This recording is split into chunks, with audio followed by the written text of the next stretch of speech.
আসসালামু আলাইকুম। প্রতিদিন অল্প সময়ে দরকারি ওষুধের সঠিক তথ্য আপনাদের জানিয়ে থাকি। আজকের ভিডিওতে জানব ইভার্ট সম্পর্কে। ইভার্ট মূলত ইভাস্টেটিন গ্রুপের একটি ওষুধ। অ্যালার্জি হলে শরীর থেকে হিস্টামিন নামের একটি কেমিক্যাল বের হয়, যেটা হাঁচি, চুলকানি, নাক দিয়ে পানি পড়া এর মূল কারণ হতে পারে। ইভাস্টেটিন এই হিস্টামিনের কাজ বন্ধ করে দেয়, ফলে অ্যালার্জি উপসর্গ ধীরে ধীরে কমে যায়।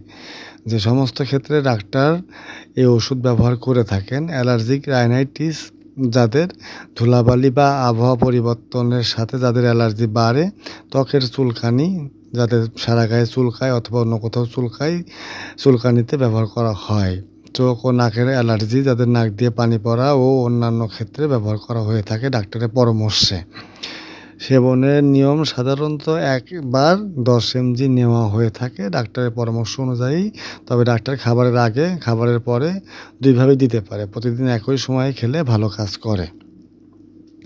কারা সাবধানে খাবেন? যাদের লিভারের সমস্যা থাকলে সাবধানে খাবেন। গর্ভবতী বা স্তন্যদানকারী মায়েরা অবশ্যই ডাক্তারের পরামর্শ ছাড়া খাবেন না। অন্য হিস্টামিন একসাথে খেলে শিশুদের ক্ষেত্রে ডোজ আলাদা। নিজের সিদ্ধান্ত কখনোই নেবেন না ডাক্তার ছাড়া।